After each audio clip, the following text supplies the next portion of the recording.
Total vacancy के YouTube channel पर आप सभी का बहुत बहुत स्वागत है। आज के इस वीडियो के माध्यम से एक नई जानकारी आप सभी को बताने वाला हूं। बीटीएससी के माध्यम से फिलहाल के लिए दो बड़े सूचनाएं जारी किए गए, जहां पर कि कई सारे यहां पर आवेदन यानी कि विज्ञापन को फिर से यहां पर आवेदन करने का मौका दिया गया है। कंप्लीट आप लोग को उसके बारे में जानकारी देंगे। साथ ही में दोस्तों बीटीएससी के एग्जाम को लेकर के भी यहां पर कुछ अपडेट बताने वाला हूं, तो इस वीडियो को कंप्लीट वॉच कीजिएगा क्योंकि आप सभी के लिए इंपॉर्टेंट होगा। चाहे आपने एनएम 2007 में आवेदन किया है या फिर आपका यहां पर बीटीएससी जेई से है, कंप्लीट आप लोग को बताएंगे। तो जो भी स्टूडेंट्स इस चैनल पर नए आए हो, अभी तक चैनल को सब्सक्राइब नहीं किया, चैनल को सब्सक्राइब जरूर कर लीजिएगा। चलिए दोस्तों सूचना के ऊपर चलते हैं। सबसे पहले दोस्तों यहां पर आप सभी देख सकते हो, ये बीटीएससी का ऑफिशियली साइट है। यहां पर आप लोग आइएगा तो दो सूचना यहां पर देखने को मिलेगा। सबसे पहला सूचना है जो कि फार्मासिस्ट को लेकर के है। यहां पर आप लोग ये देख सकते हो, ये फार्मासिस्ट का है, जहां पर कि बताया गया है न्यायालय के माध्यम से यानी कि हाई कोर्ट के माध्यम से अपडेट जारी किया गया है। CWJC 74 जो कि 37 के माध्यम से केस दर्ज किया गया था, जहां पर कि जो यहां पर छात्र बी फार्मा और एम फार्मा वाले हैं वो लोग का यहां पर मांग था कि हमें भी आवेदन करने का मौका दिया जाए, और उन सभी के पक्ष में आदेश आया। उसके बाद यहां पर आप कर सकते हो, उन सभी लोगों को आवेदन करने का मौका दिया गया है। और डेट 6/7 यानी कि 6 जुलाई 2023 से, यानी कि आज से यहां पर 21 जुलाई 2023 तक यहां पर आवेदन करने का मौका दिया गया है। और भी यहां पर कई सारे पॉइंट्स बताए गए हैं, यहां पर आप लोग ये देख सकते हो। और दूसरा अपडेट भी आप सभी के लिए इंपॉर्टेंट होगा क्योंकि यहां पर 3 नए विज्ञापन को एक बार फिर से चालू किया गया। तो मैं आपको जानकारी देना चाहता हूं, बिहार स्वास्थ्य विभाग के अंतर्गत में ये बहाली निकाला गया था।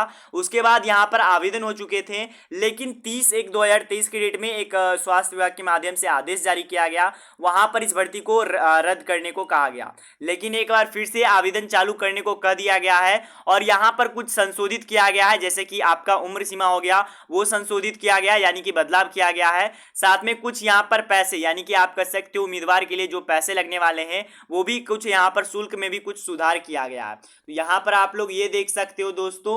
उसके बाद यहां पर भी करीबन 3 विज्ञापन को फिर से आवेदन करने का मौका दिया गया है, जो कि बीटीएससी के ऑफिशियली साइट पर आप लोग जाकर के आवेदन भी कर सकते हो। अब दूसरी जानकारी यहां पर मैं आपको बताने वाला हूं एग्जाम को लेकर के। तो दोस्तों आपको पता होगा अभी के समय में जो कि कई सारे यहां पर वैकेंसीज का फिर से आवेदन हो रहा है, चाहे वो ITI अनुदेशक के लिए हो, चाहे वो आपका यहाँ पर आपका जो कि आपका फार्मासिस्ट के लिए हो, चाहे वो यहाँ पर आपका कोई और पद के लिए हो। तो यहाँ पर मैं आपको जानकारी देना चाहता हूँ, एक अपडेट देना चाहता हूँ एग्जाम को लेकर के। बहुत सारे लोग को लगता है कि बीटीएससी एग्जाम लेता है, तो मैं पहले ही बता देना चाहता हूँ अभी के समय में पहले तो ये था कि नियम की डिप्लोमा के हिसाब से सभी भर्तियां, चाहे वो कोई भी भर्ती परमानेंट भर्ती निकलती है तो उसमें आपका डिप्लोमा के हिसाब से यहाँ पर चयन किया जाता था। लेकिन अब के चांस में आपको पता है अब जो भी नई बहाली आएगी, अब मैं यहाँ पर एनएम 2007 का भी जिक्र कर देना चाहता हूँ, क्योंकि हो सकता है कि आगे आने वाले समय में कुछ दिनों बाद यहाँ पर अपडेट आ सकता है, या मैं बता रहा हूँ आ सकता है कि यहाँ पर एनएम 2007 में भी एग्जाम हो।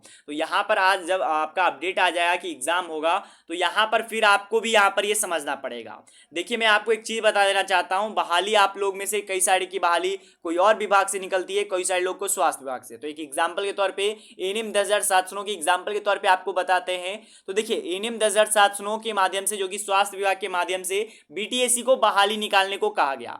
मान के चलिए यहाँ पर मैं एग्जाम्पल के तौर पर बता रहा हूँ क्योंकि सूचना जो आया है, लेकिन जैसे जैसे समय बीतता जा रहा है उस प्रकार से ये नहीं लग रहा है कि यहाँ पर एग्जाम होगा। लेकिन जो आगे आने वाली बहालियां है एनएम क्या, उसमें तो एग्जाम 100% होगा, वो तो आपको भी पता है। तो यहाँ पर आपको मैं बता देना चाहता हूँ बीटीएससी भी खुद से एग्जामिनेशन कंडक्ट नहीं कराता। यहाँ पर आप आइएगा तो ये देख सकते हो, ये बीटीएससी का साइट नहीं है, लेकिन यहाँ पर आपको सभी कुछ देखने को मिलेंगे बीटीएससी जैसे। तो यहाँ पर मैं आपको बता देना चाहता हूँ दोस्तों, बीटीएससी भी है जो कि टीसीएस, जी हाँ दोस्तों, टीसीएस को यहाँ पर भेजता है, जहाँ पर कि उम्मीदवारों को भेजता है और वो एग्जाम कंटिन्यू कराता है। तो यहाँ पर एक चीज आप लोग समझिएगा, मान के चलिए स्वास्थ्य विभाग ने नौकरी निकाला तो वहाँ पर नियुक्ति आपको स्वास्थ्य विभाग देगा, लेकिन वो बहाली का प्रक्रिया बीटीएससी करेगा। लेकिन बीटीएससी भी ये बहाली की प्रक्रिया पूरा नहीं करता है, अगर एग्जाम लेना होता है तो वो टीसीएस के पास जाता है। बहुत सारे विभागों का अपना अपना अलग अलग विभाग होता है जहाँ पर कि एग्जाम को लेकर के और बहुत सारी चीज़ों को लेकर के होते हैं। तो चाहे चाहे आप एनएम 10,709 में हो चाहे जेई में हो, क्योंकि अभी के समय में दोनों के लिए एग्जाम जो कि कंटिन्यू होंगे आगे आने वाले समय में। तो यहाँ पर आप लोग को ध्यान से समझना है, अब नई बहाली आती है तो एनएम में भी एग्जाम होगा और चाहे तो यहाँ पर जेई में भी एग्जाम होगा। तो आप लोग को ये समझ लेना है कि बीटीएससी में एग्जाम नहीं होगा, वो आपका टीसीएस कंटिन्यू कराएगा। इसके बाद जो कि अभी के समय में ट्रेडर्स के लिए जो कि वैकेंसी है आईटीआई के अनुदेशक के पद को लेकर के, तो यहाँ पर उन सभी का एग्जाम होगा। तो यहाँ पर वही के अपडेट के अनुसार मैं आपको बता रहा हूँ, तो वहाँ पर भी एग्जाम बीटीएससी नहीं ले रहा है, वहाँ पर आपका टीडीएस ले रहा है, टीसीएस ले रहा है। तो यही जानकारी था दोस्तों। अगर आपको जानकारी पसंद आया, चैनल को सब्सक्राइब और वीडियो को लाइक करना भूलिएगा। मिलते दोस्तों को इंस्टॉल में, तब तक के लिए गुड बाय, धन्यवाद।